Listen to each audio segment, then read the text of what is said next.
Hello, everybody. This is Nicole, and today we are going to explore two major theories of language acquisition, namely behaviorist and nativist, and dive into how the critical period hypothesis shapes our understanding of second language learning.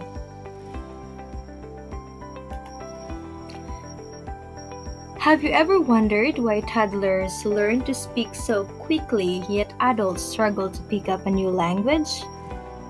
Here is an interesting fact. By the age of 5, most children know thousands of words, yet their brains are still figuring out grammar rules. Understanding these theories helps us improve language education and create better support systems for learners of all ages. But what is language acquisition? Language acquisition in psychology refers to the process by which humans acquire the ability to perceive, produce, and use words to understand and communicate. This innate capacity typically develops in early childhood and involves complex interplay of genetic, cognitive, and social factors. So today we're going to talk about these three: the behaviorist, nativist, and critical period hypothesis. Let's proceed to the behaviorist theory of language acquisition. One of the earliest scientific explanations of language acquisition was provided by Skinner in 1957 as one of the pioneers of behaviorism. He accounted for language development using environmental influence through imitation, reinforcement, and conditioning. In this view, children learn words and grammar primarily by mimicking the speech they hear and receiving positive feedback for correct usage. Skinner argued that children learn language based on behaviorist reinforcement principles by associating words with meanings. Correct utterances are positively reinforced when the child realizes the communicative value of words and phrases. Here we have an example. A child says "mama," and the parents reward them by hugging, reinforcing the behavior. As a result, the child will find this outcome rewarding, enhancing the child's language development. That's from Umbridge and Levin in 2011. Over time, through repetition and reinforcement, they refine their linguistic abilities. Critics argue this theory doesn't fully explain the rapid pace of language acquisition nor the creation of novel sentences. That's for the behaviorist theory of language acquisition. Let's proceed to the nativist theory of language acquisition. Noam Chomsky is probably the best known and the most influential linguist of the second half of the 20th century. He has made a number of strong claims about language. In particular, he suggests that language is an innate faculty, that is to say, that we are born with a set of rules about language in our minds, which he refers to as the universal grammar. Noam Chomsky introduced the nativist theory of language development, emphasizing the role of innate structures and mechanisms in the human brain. Here are key concepts. First, some language ability is innate. Second, a universal grammar exists for all languages. Third, children are equipped with a language acquisition device. So, universal grammar, he suggests that all human languages share a deep structure rooted in a set of grammatical rules and categories. This universal grammar is understood intuitively by all humans. Then we have this language acquisition device, or LAD. Chomsky proposed that humans have an inborn biological capacity for language, often termed the LAD, which predisposes them to acquire language. So here is an example. A child can form grammatically correct sentences without explicit teaching. such as I want to go outside, even if they've never heard that exact sentence before. Here is an additional information about the universal grammar.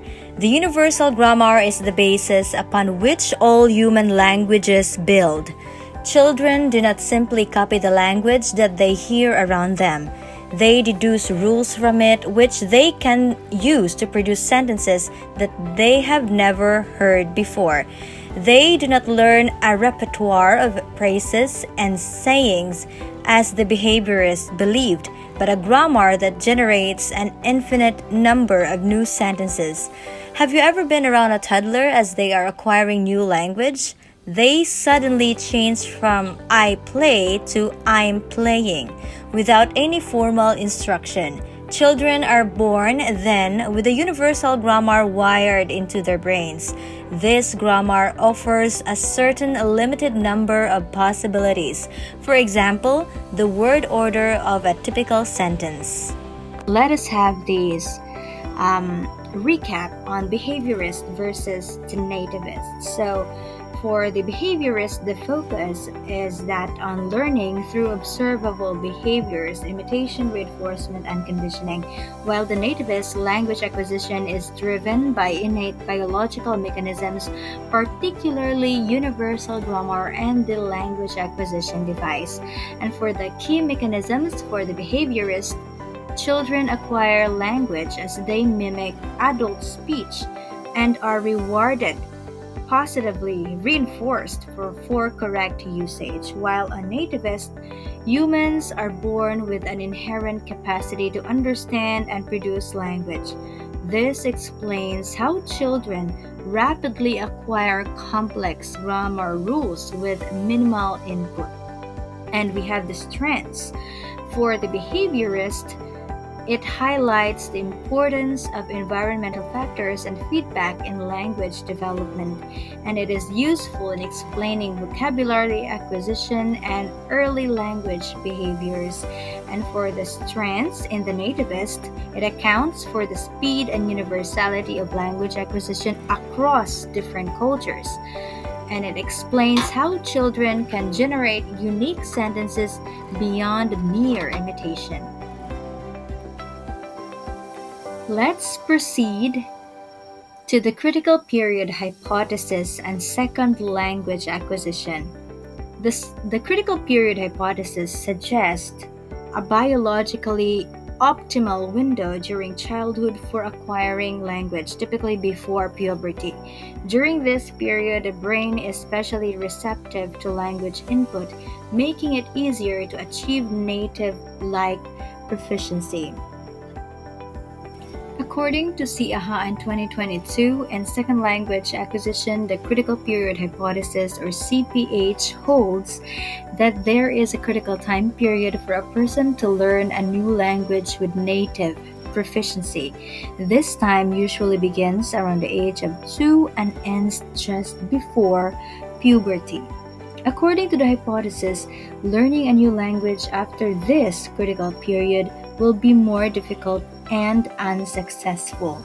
The crucial phase is the stage of a person's development when their nervous system is primed and sensitive to environmental stimuli, according to developmental psychology. If a person does not receive the appropriate environmental stimuli during this time, their capacity to learn new skills will deteriorate, compromising a variety of adult social functions. If a child does not learn a language during this vital era, they are unlikely to achieve native fluency in their first language. Because of the adaptability of the brain, a person is poised to learn new abilities throughout the critical period. Synapses or brain connections are extremely receptive to information. Some researchers refer to the sensitive period or weak critical period as a synonym for the critical period. The sensitive phase is comparable to the critical period in that it is characterized by high level of neuroplasticity and rapid information of new synapses in the brain. The key distinction is that the sensitive phase is thought to endure longer than puberty, but there are no hard bounds.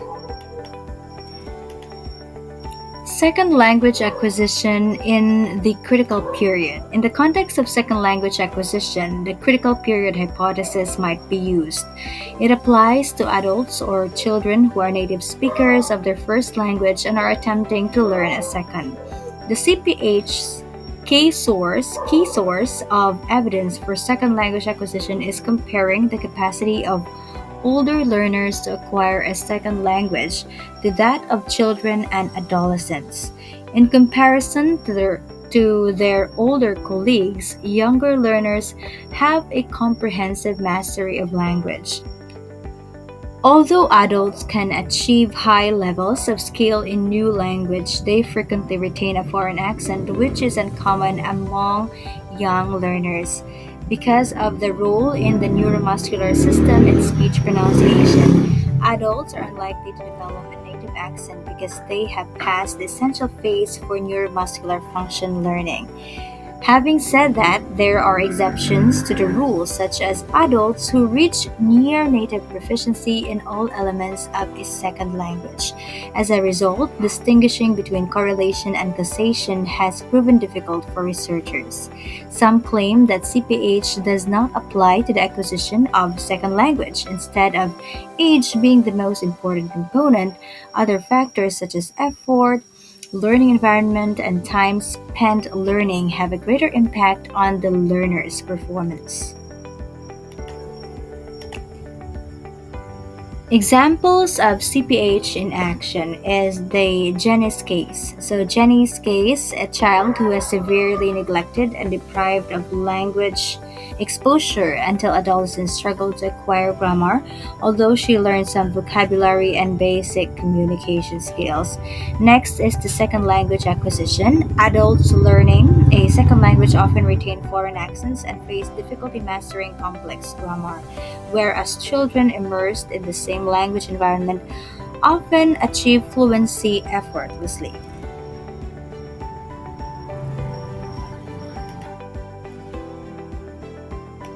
So here we have the timeline of language acquisition milestones. From birth to 6 years is the optimal period for native-like phonological and grammatical development.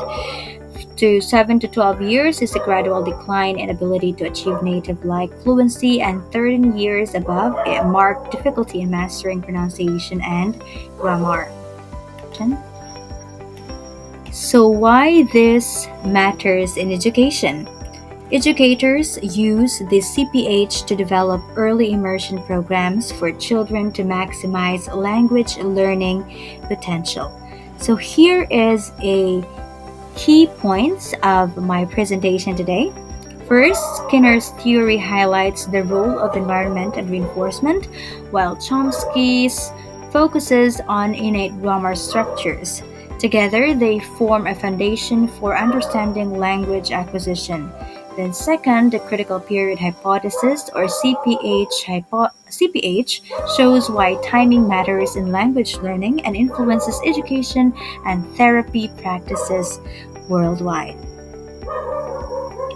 So that's gonna be all for today's presentation. See you again next time, and of course, as always, thank you so much for watching.